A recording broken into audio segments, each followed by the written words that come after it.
Welcome to the Zeitgeist Lab. Alex is not at me, so I know I'm doing a good job. Yes. Season 2, the finale of us talking about community. Yes. An introduction to Finality, maybe. Maybe this is the last episode of the podcast. We don't know. Maybe we won't, but maybe we're not going to be renewed. Maybe, yeah. Maybe the internet will cancel us. We don't know. Yeah. Maybe Podbean will find out about our dark past and not allow us to continue posting episodes. Right.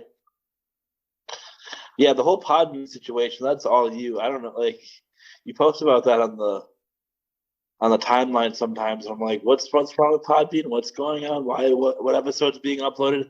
And I'll eventually throw my arms up like, I don't care. I'm not sure what you're referring to, because our most recent episode that just dropped this last week, you were the one who made the Twitter post that went along with it on Podbean. So I know that you have something to do with what's going on Podbean. That wasn't me. That was an imposter, and you know it. An imposter? I mean, I don't know. Saying that you're a sweet little potato, that definitely sounds like something you would say about yourself.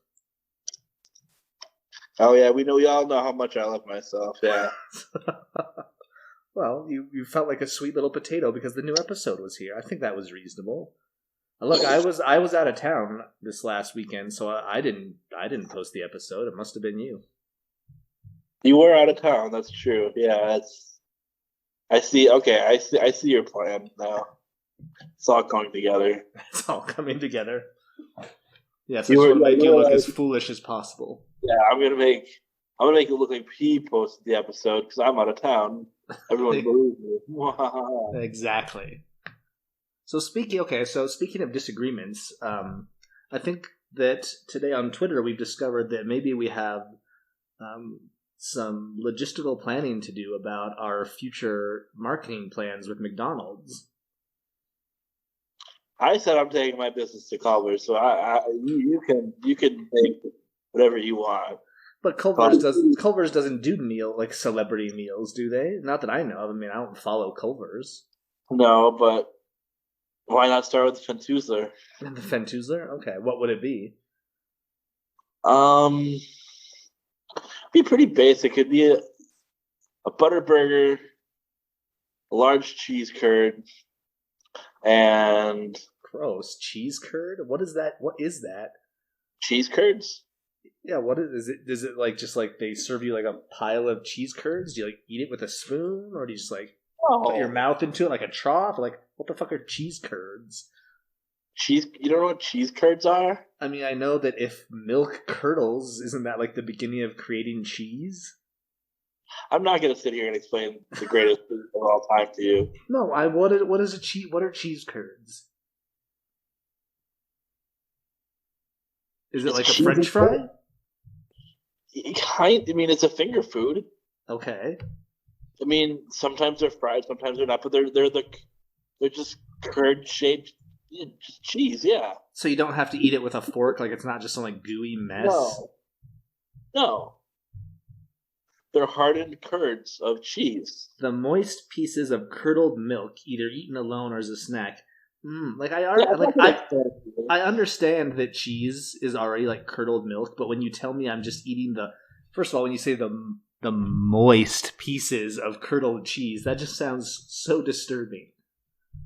Or curdled milk, excuse me.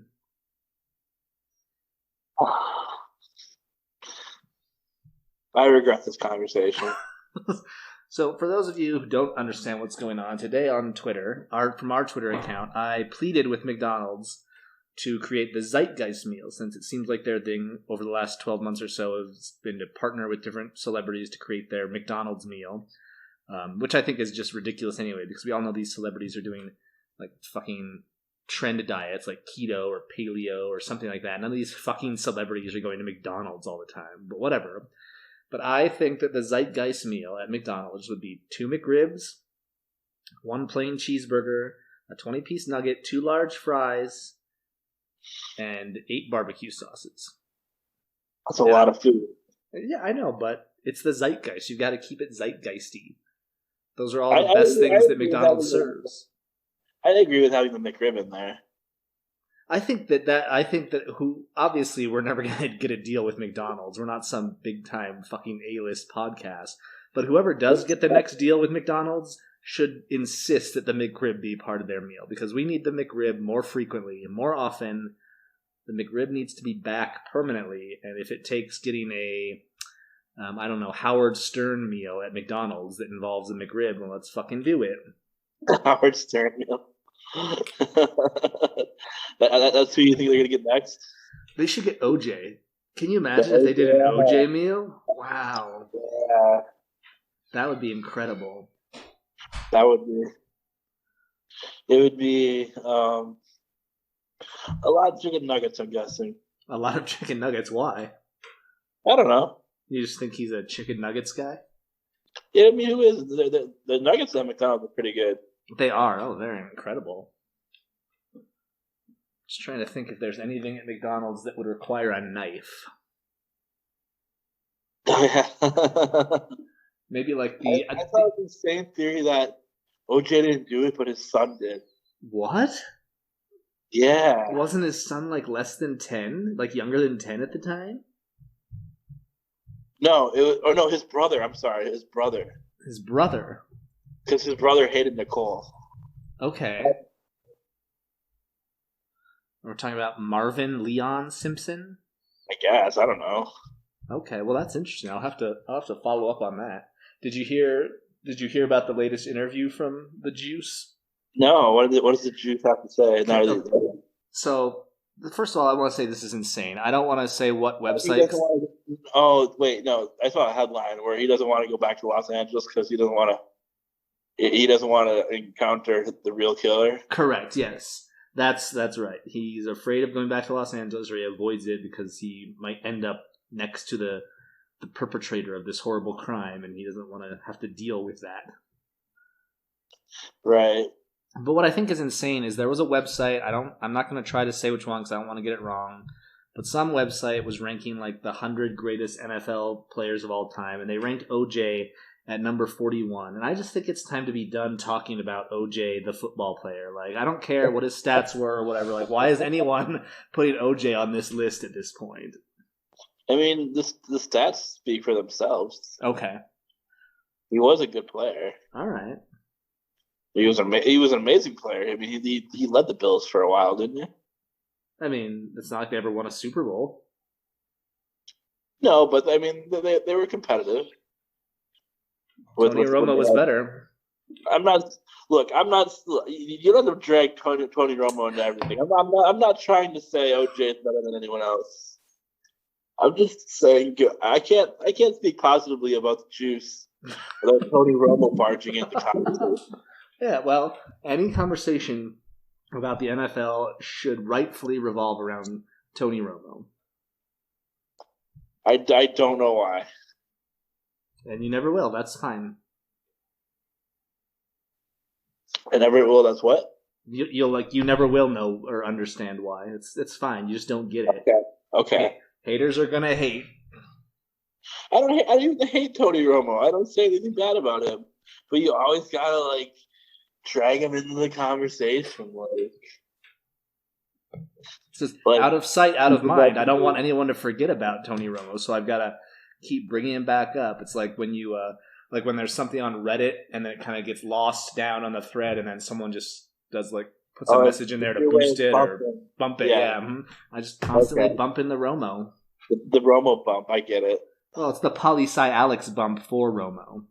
Right, okay. Now, if Tony Romo agreed to guest on our podcast, then that would be the Romo bump, because then we would, our numbers would skyrocket if we got Tony Romo. That's true, yeah. What would he talk about with us? Well, I mean, I don't know, because this might be our last episode. I'd like to think that if he was on the drive-through season, he would have loved talking about Newfound Glory. And I bet he's a conspiracy person, so maybe he could have talked about the conspiracy episode of Community if he was on this season. Oh, okay. Or maybe if we had actually gotten him for this season, we could have talked about the football episode from season 1. Yeah, there you go. Either way, we'll get him. If we get a third season, my personal guarantee is that we will get Tony Romo.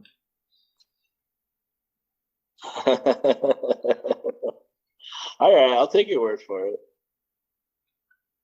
Like, I'm not a Tony Romo hater. I'm just saying he gets brought up a lot.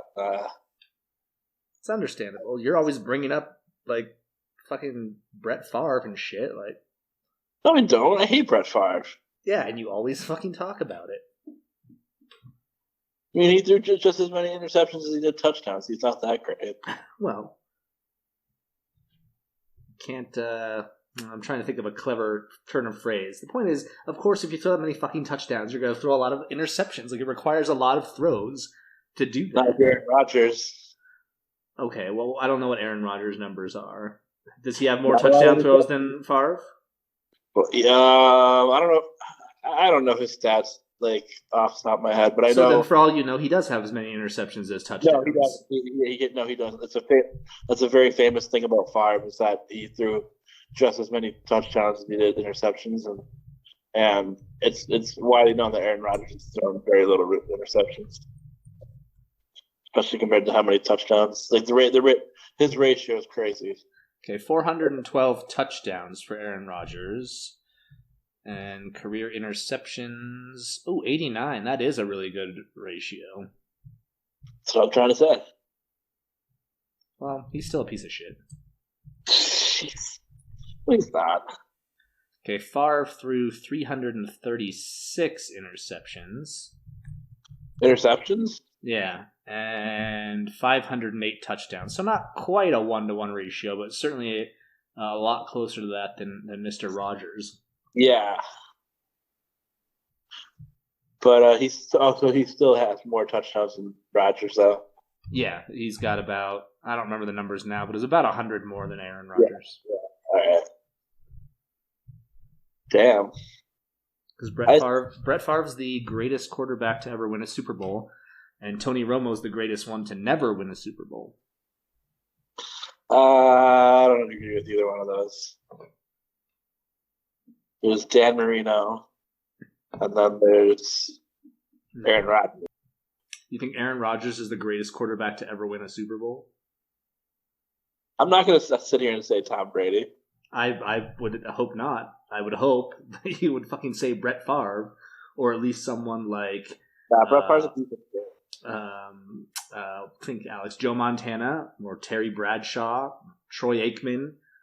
Okay, Troy. Actually, no. Change my answer to Troy Aikman. I watched those. I watched those Super Bowls. Okay. Okay, I'll change mine to Troy Aikman too. He's the greatest to ever win one, and Romo's the greatest to never win one. And anyone that's not a Cowboy can get fucked. As a brief former Cowboys fan, I'll go with that. All right, perfect. Okay, can we should we talk about Community now? Can we do that, or do you just want to keep going about sports? I don't know. These days, I like talking about sports. I don't know. I have nothing to add to a conversation about sports in the year 2021. That's why I'm always talking about fucking Tony Romo. That's why. Because I don't know what the hell's going on. If you want me to talk about sports in 2021, I'm simply going to grab my phone and read Will for Thrill's timeline out loud to you, because that is where I get all of my sports information in the year 2021. It's a good resource. It's a biased resource, and it leans heavy on basketball talk, which I don't care for. Mark Berry's got some pretty hot takes, too. Does he? I don't follow him. Who is this Mark Berry? Never heard of him. You don't follow our Patreon listeners? I've never heard of him. Is he worth following? Of course, yeah. That's what I just said. Is he a Romo fan?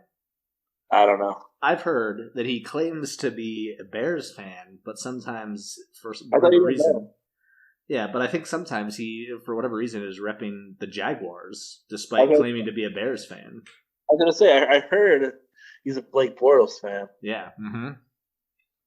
So I don't know. I don't know if following Mark Berry is worth it, if you want sports information.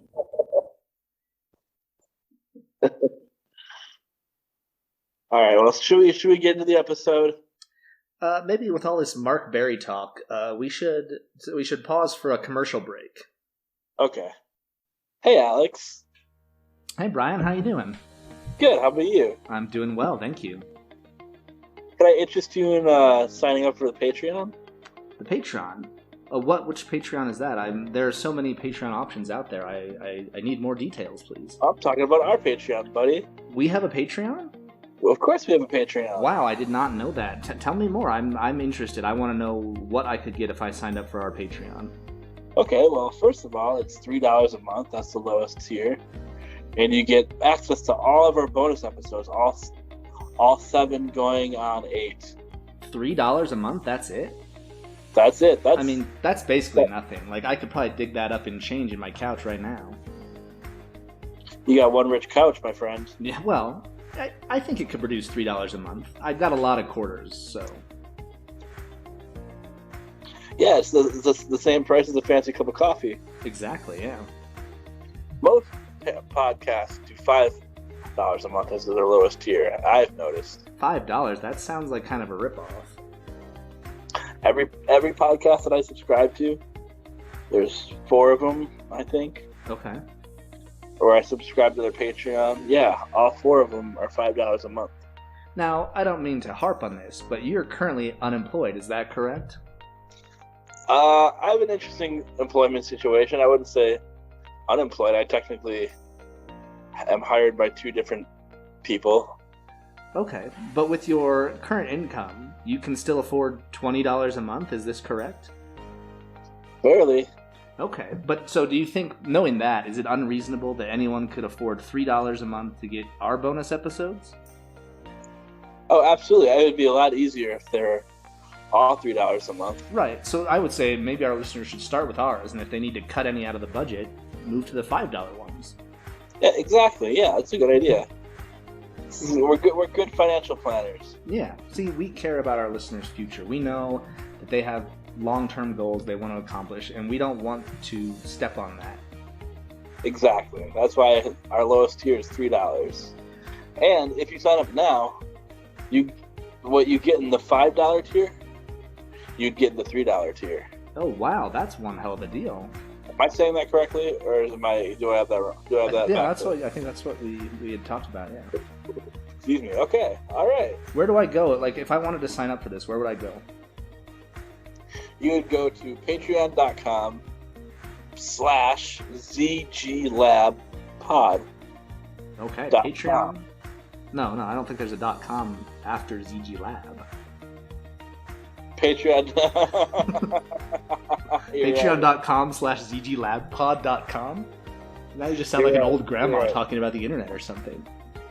Sound like a what? An old grandma talking about the internet.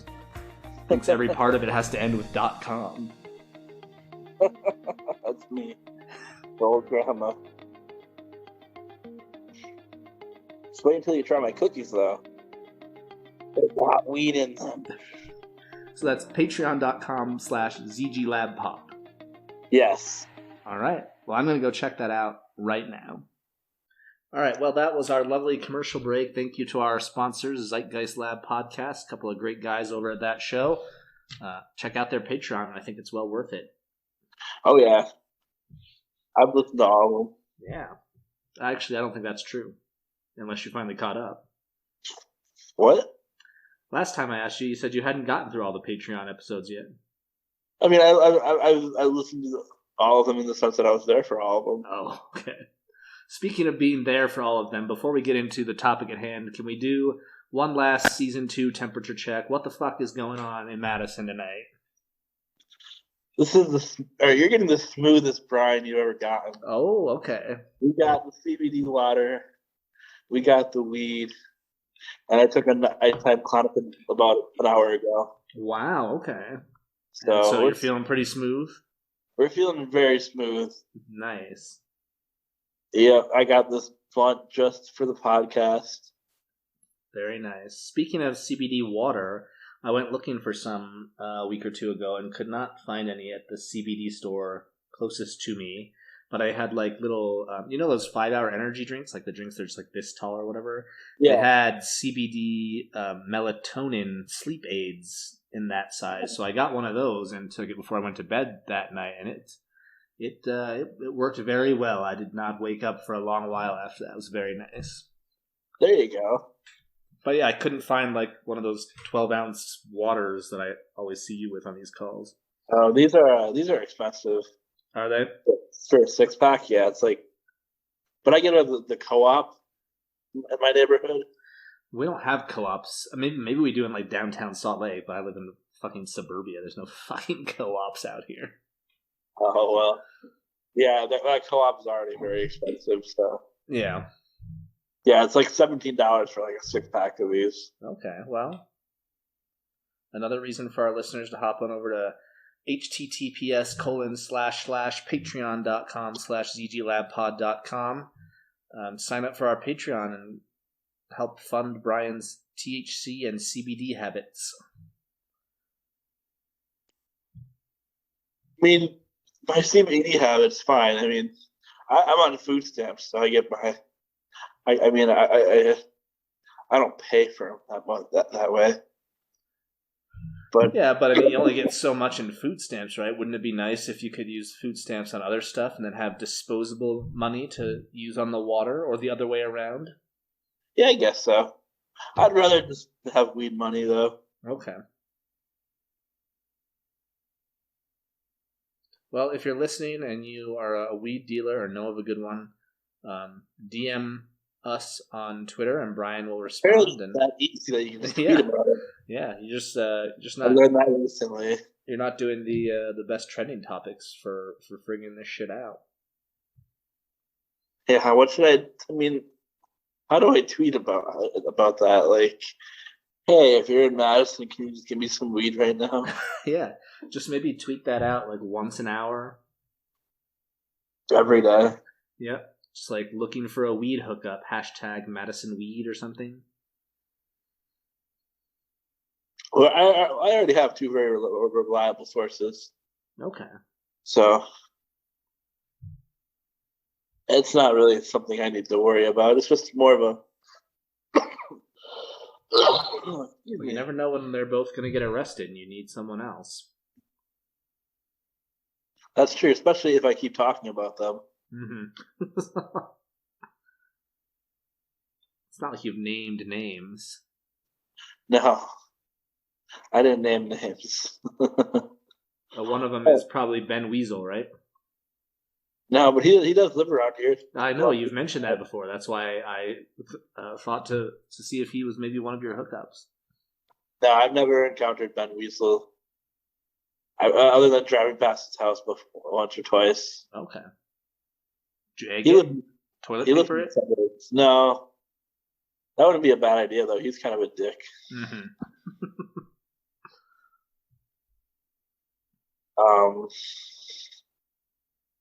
Yeah.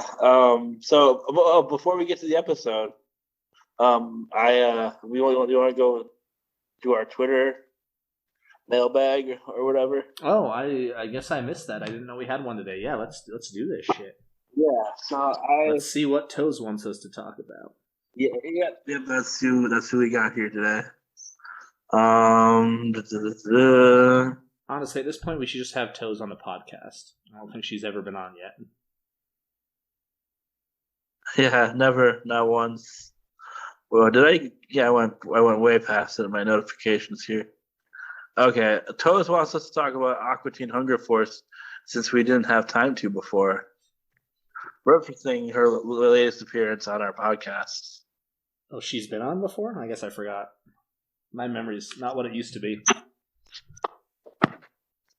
Too much CBD melatonin. Yes, exactly. Frying your brain. I mean, Aqua Teen Hunger Force is great. I love it. Meatwad is a hero.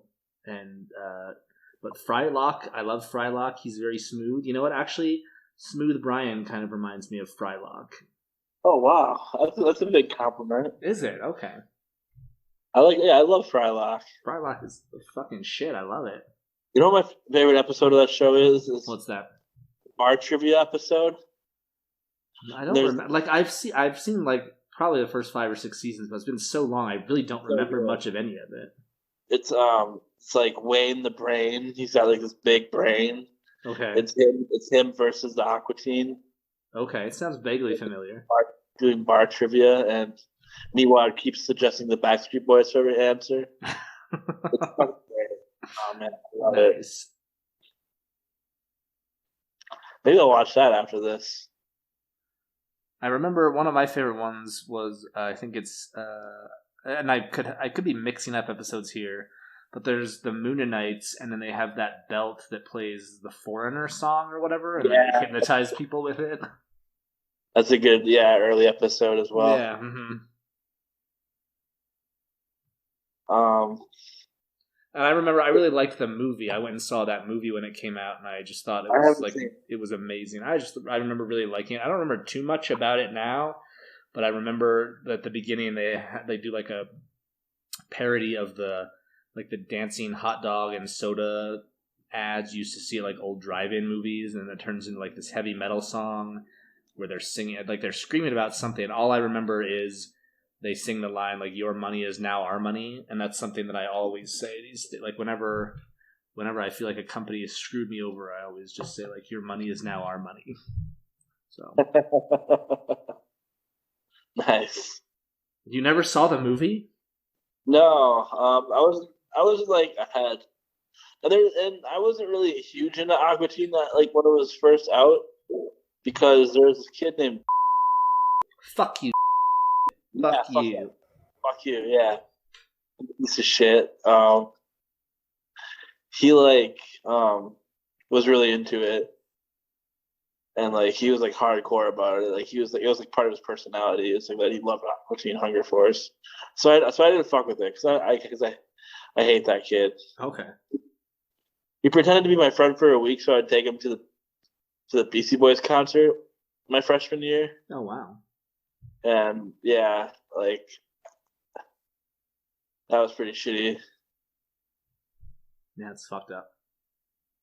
Yeah, like I had an extra chicken. It was like gonna be between him and my actual best friend Tommy, and like he was just like extra nice to me. I was like always invited me to hang out like every other day. Mm-hmm. And then like we went to the concert, and then like after that he just stopped talking to me. You picked him over your actual best friend because he was nice to you for a week? I don't know. He was like a grade above me. Like so, I was like, oh wow, this older kid wants to be my friend. Yeah. Okay. Yeah, I think that's what it was. Hmm. It's like, I made a new friend. Well, fuck you, Barack Obama. Yeah, what? Didn't you say it was Barack Obama? Yeah, that's what I said his name was. Yeah. Who recently had a birthday. Happy 60th, you war criminal. God bless Barack Obama. That's what my dad would say. He's still a fan. But hey, God bless George W. Bush as well. Peace be with you, King.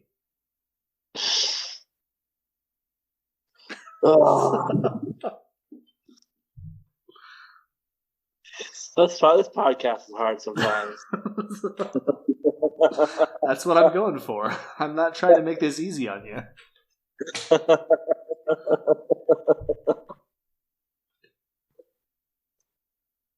You're lucky I'm golden toasted. Like, otherwise I wouldn't be putting up with this. All right. Do you want to talk about the episode? Yeah. All right. What are your initial thoughts about the season 3 finale? So, season 3 is your favorite, right? Season 3 is my favorite. Not just my favorite episode of Community, but probably my favorite. Or sorry, not just my favorite season of Community, but probably my favorite season of any television show ever. And I think this is the ultimate end to it. This is an incredible episode. One of only maybe 2 or 3 episodes that was on my list that was also on your list. So I'm so stoked that we get to talk about it. It pays off on everything that they set up, from Biology 101, which was the first episode of our season, and everything they kind of, like every thread they kind of started and pulled at through the season gets tied up, in this episode for the most part, or in this last handful of episodes. But this one is just it's the peak. It's the ultimate Community episode. And now that I know that like Advanced Gay is canceled, this is probably my favorite episode of Community. Wow. All right, those are your initial thoughts, huh? Yes. All right. Well, yeah, I mean, this episode is very necessary.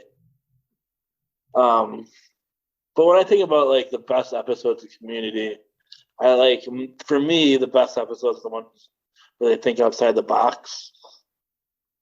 Like your paintball episodes, your blanket fort episodes. I think thinking outside the box is critical, and those are super good episodes as well. But for me, I love a good conclusion, a good wrapping up of loose ends. It's something you don't see a lot in television, especially because as you watch this, there's no way that you could conclude anything other than everyone just thought this was the end. Like, I'm sure they were all just fucking shocked when NBC renewed it for a fourth season. Yeah. So viewing it through that lens, I just think it's the best episode because it does everything you would want from a series finale. Okay. Yeah. Yeah. Yeah. For me, I thought it tied up everything pretty much perfectly. I still thought they would go. I still would have liked them to have gone like bigger as far as like the concept of the episode goes. Like maybe like that it'd have been cool if they did like sort of a courtroom drama parody instead of having those brief court scenes. I mean, you could argue that would be good, but I mean, they did that in a Law and Order episode just a few short weeks before. Oh, yeah, that's true. Yeah. And I think that like if you look at the Law and Order episode, which is not just a courtroom parody because it's the law part and the order part, but it includes that. The whole episode has to be focused on that, and because of that, you don't get the chance to necessarily showcase the entire ensemble. Like Britta is hardly in that Law and Order episode. Chevy Pierce as well. This one, I think the court part is integral, right? But so is everything else. Like if it was just a court drama parody, you wouldn't get like the sun chamber and all the air conditioner repair stuff. Yeah, and I don't think it would be an ensemble episode at that point. That's true. Yeah.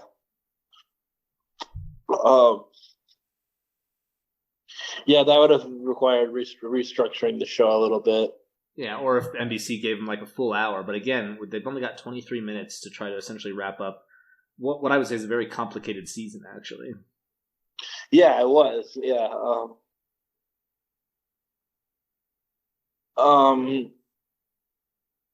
Yeah. So like, you're right. Like, I mean, I expected them to go like bigger with like the concept, but no, they do. I mean, like I said, it was necessary to go about it the way they did, though. Yeah, and I think if you think about just the first 3 seasons, just in that context, like pretend the last 3 didn't happen yet, and you think, okay, how could they go bigger? You go, well, maybe it'd be interesting if they brought more of the Darkest Timeline characters along with them. But then they do that in the season 4 finale, which is an absolute dog shit. So I think maybe sometimes subtlety and nuance are preferred. Yeah, exactly. Because like in season 4, like you said, they do try to go big. Mm-hmm. At least with this Darkest Timeline concept. Yeah, that's right. I forgot that was what that finale was.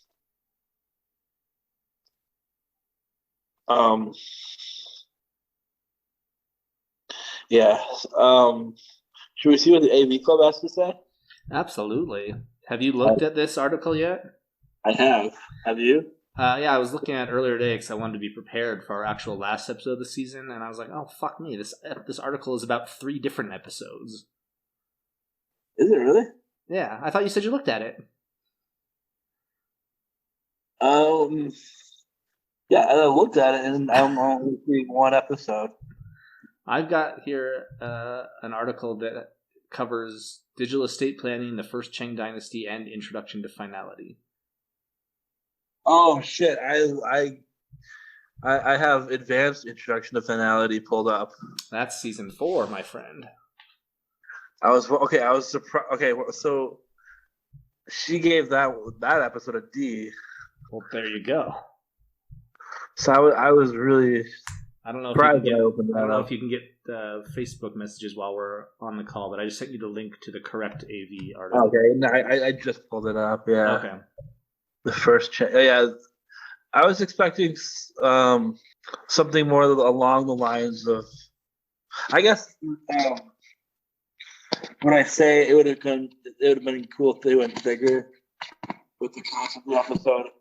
The Chang Dynasty episode is kind of more along the lines of what I was thinking. Okay. Yeah, I could see that, and that's a good episode as well. Yeah. Yeah, this is a jam-packed season. I forgot about the Chang Dynasty is season 3. Right. Yeah. Mm-hmm. I forgot about that. Wow.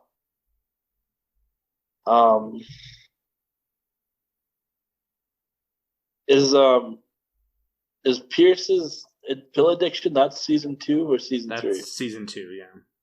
Season 2. I was going to say. Yeah. All right. So let's look at the AV Club here. So, Introduction to Finality got an A-. Correct. Yeah. Which is really that's probably what I would give it to. Well, you're both fucking stupid then. I know in previous episodes I said, who cares about splitting hairs between A- and A, but apparently I do, because this is a fucking A. Fuck that. All right. Here's first sentence, last sentence. All right. Upon completing Introduction to Finality, the third episode of tonight's 3 all-new community episodes, my first thought was, man, that would have been a satisfying series finale. So that's on par with what you were saying. Correct. So it looks like you're both in the same boat there, which I agreed with as well. God damn, this is long. Okay, here we go. If that had been the last thing we ever saw of this show, it would have been a lovely way to leave it. So basically, our frenemy, ETVW,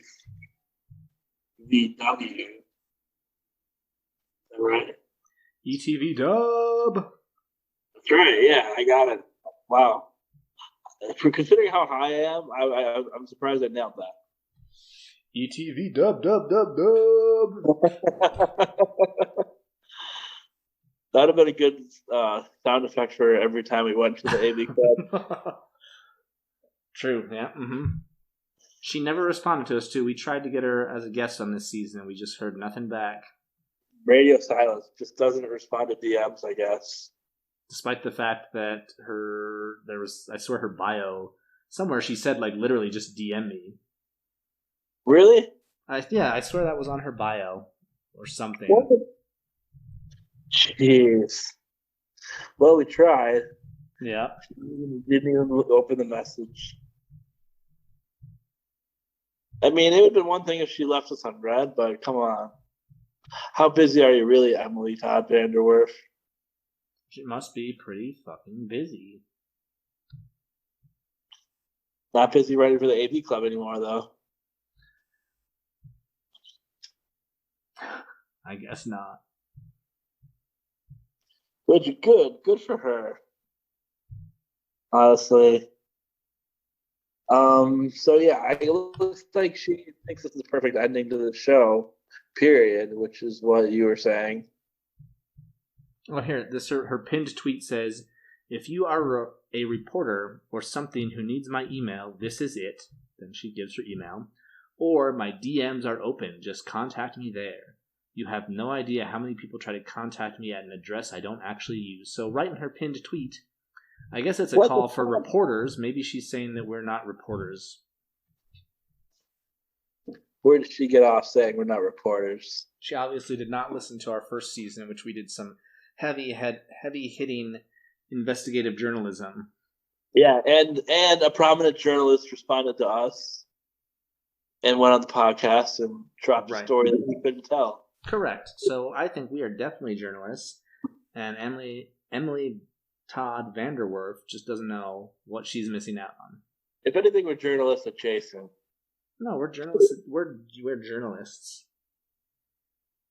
I mean, I don't have a Substack or anything. Well, that's it. So our new motto is 6 collections and a Substack.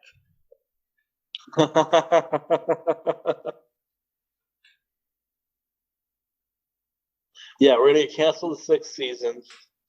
We're going to come back as a Substack. No, it's got to follow exactly. So after the 3rd season, they're like Podbean will renew us, but they'll fire Pan Blurry, and our 4th collection will be dog shit. So then Pan Blurry will come back for 5 and 6, and then we'll get canceled, and all our fans will they'll protest until we start a Substack. Exactly. That's exactly what's going to happen. Oh, excuse me. Getting really toasted over here. Sweet. Maybe a little burnt. I don't know. You crispy little toast. Exactly. Do we have any final thoughts about the episode? It fucking rules. It's so fucking good.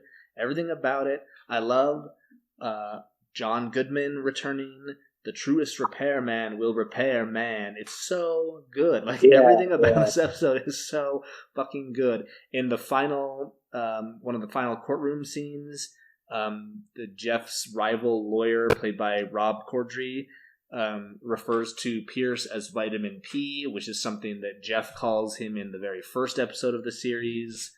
You can see in the court scene when Britta's upset that Dark Abed or Evil Abed is there, whatever, and she says, "I think I'm going to dye my hair," which is a reference to the fact that in the darkest timeline, the only thing that happens to her is she dyes her hair, the blue streak. Yeah. It's there's so many little things to pay attention to. It's just so good. There's not enough that I could say about this. So my final thought is just watch this episode again and again and try not to cry about it, because that was like the first time I saw it, I think I started to like well up because I was like, oh my god, my favorite show is ending and they've done it perfectly. Damn.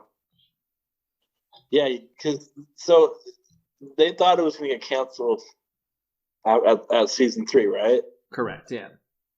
So like, even the audience thought that.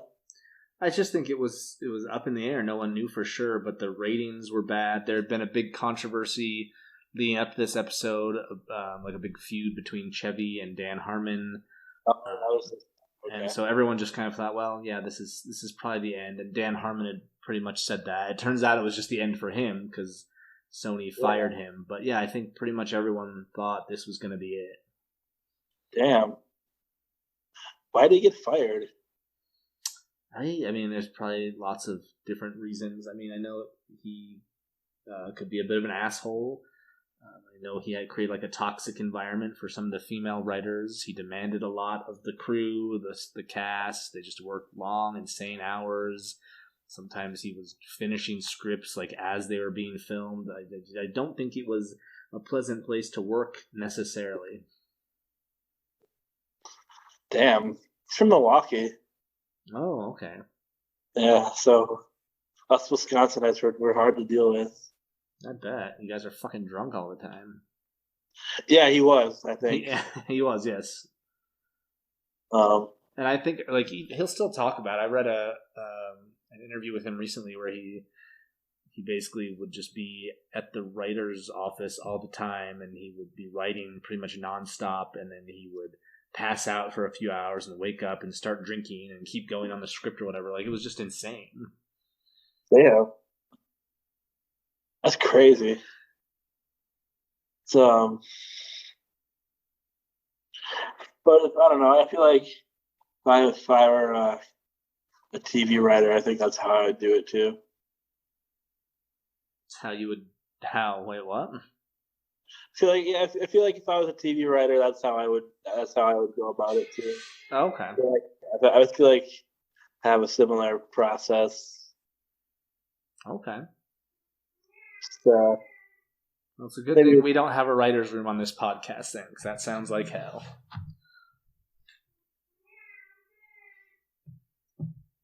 Meow food.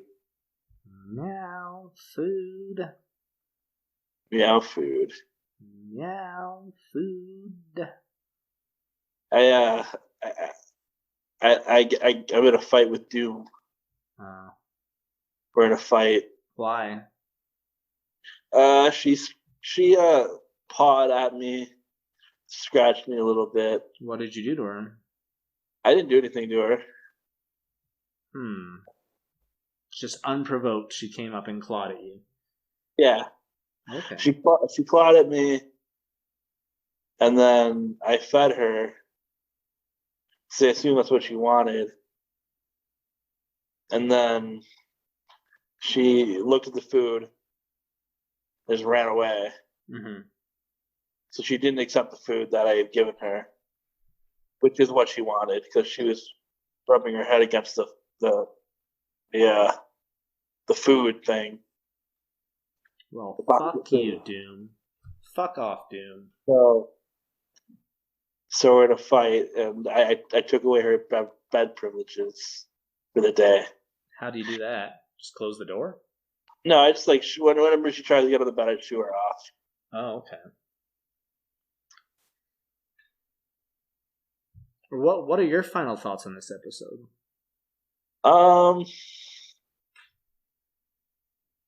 Excuse me.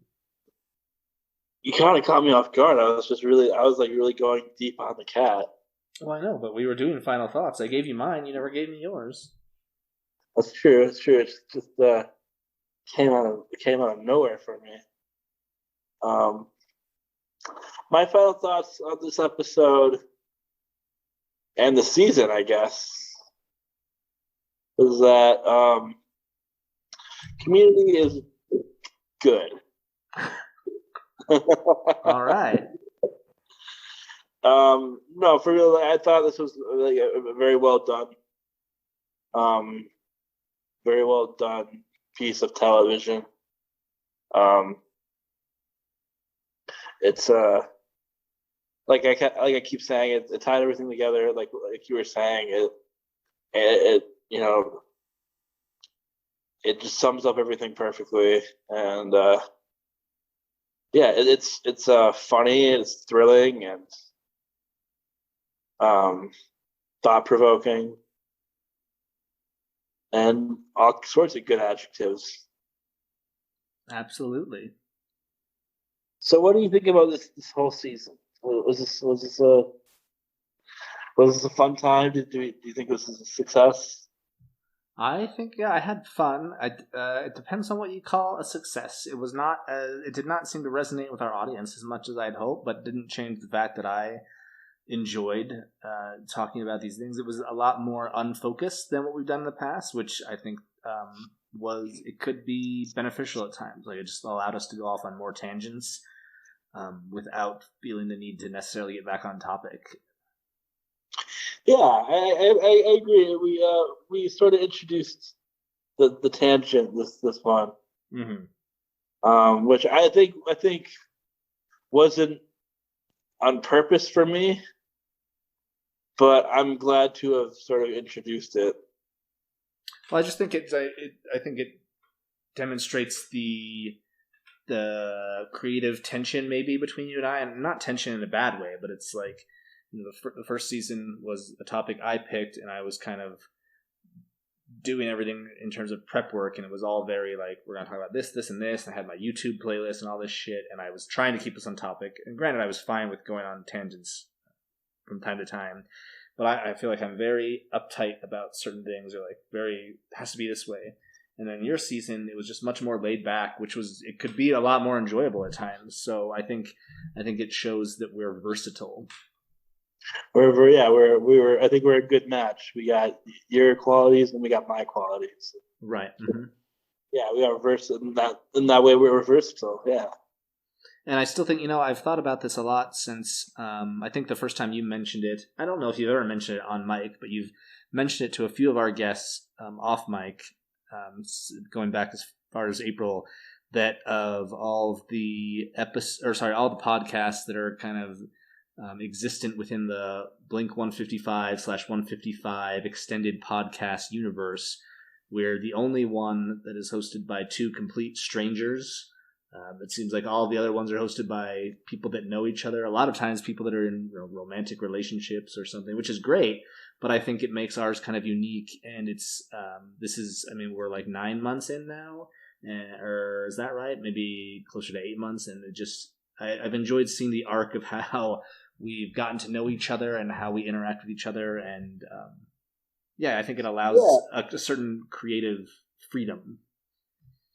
Yeah, I think it's been interesting to sort of watch our friendship sort of blossom and our professional relationship blossom as well. Right.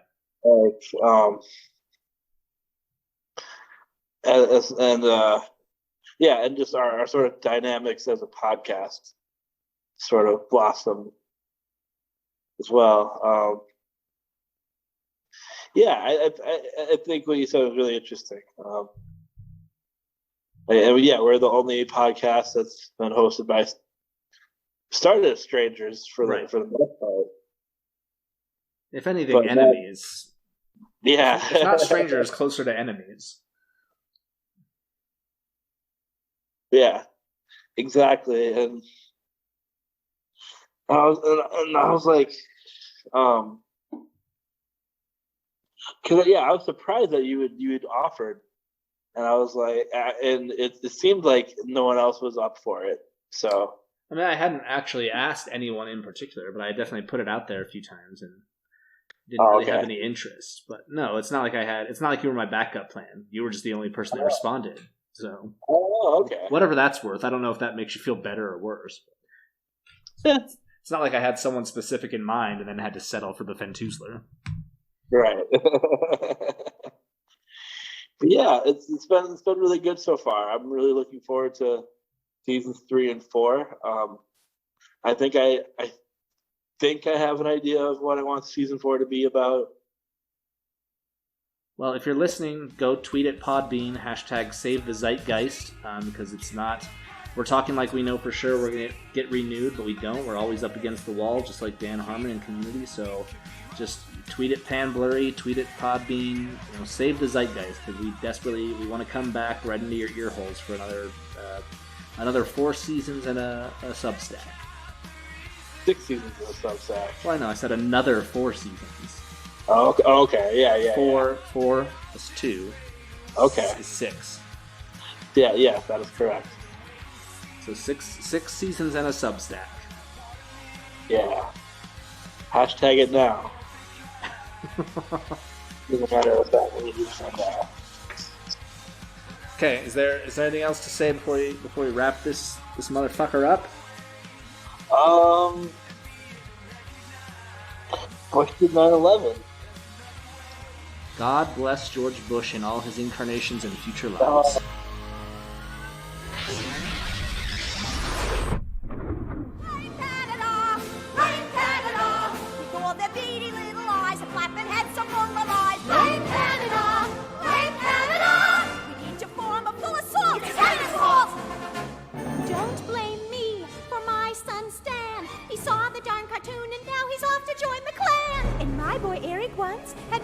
On his shelf, but now when I see him, it tells me to fuck myself. Well, blame Canada! Blame Canada! It seems that everything's gone wrong since Canada came along. Blame Canada! Blame Canada! They're not even a real country anyway.